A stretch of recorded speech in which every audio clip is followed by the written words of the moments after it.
नमस्कार दोस्तों, स्वागत है आप सभी को फिर से एक न्यू वीडियो में। यदि आप चैनल पर नए हैं तो चैनल को सब्सक्राइब करिए, बगल वाले जो घंटा का निशान है उसे भी दबा दीजिए।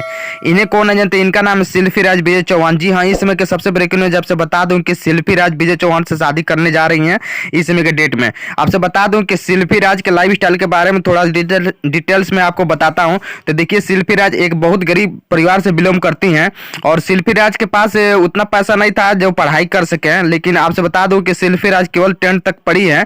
आपसे बता दूं कि शिल्पी राज इस समय के डेट में बहुत ज्यादा पॉपुलर हो चुकी हैं और इनका जितने भी गाना आप देख ही रहे हैं बहुत हाई लेवल पर शूट भी हो रहा है। शिल्पी राज के जीवन के संबंधी कुछ और आपसे बता दूं बातें कि बहुत जल्दी शिल्पी राज भोजपुरी इंडस्ट्री में जो फिल्म में काम करने वाली हैं इस समय के डेट में। आपसे सबसे ब्रेकिंग न्यूज आपसे बता दूं कि शिल्पी राज बहुत जल्दी एक फिल्म में प्रोग्राम में देखने में आएंगी और शिल्पी राज इसी बात पर बहुत ज्यादा मन खुश भी हैं कि मैं फिल्म में आने वाले हैं। आपसे बता दूं कि शिल्पी राज एक बहुत बड़ी मुश्किल से सामना कर रही थी, लेकिन अभी के डेट में बहुत ज्यादा हाई लेवल पे ये काम कर रहे हैं और अच्छा खासा इनका इनकम भी हो रहा है और बहुत बढ़िया पैसा कमा रही हैं। लेकिन आपसे बता दूं कि कुछ समय पहले शिल्पी राज बहुत ज्यादा गरीब हुआ करते थे। उस समय के डेट में ये 300 रुपया पर प्रोग्राम किया करते थे, लेकिन अभी के डेट में आप लोग देख ही रहे हैं बहुत ज्यादा शिल्पी राज को सारे पब्लिक पसंद भी कर रहे हैं और इनका गाना भी सारे लोग सुनना पसंद करते हैं, क्योंकि इनका जो भी गाना आता है बहुत वायरल होता है तेजी से। आपसे बता दूं कि विजय चौहान भी इनसे बहुत ज्यादा खुश रहते हैं, एक दूसरे से शादी भी करना चाहते हैं ये लोग।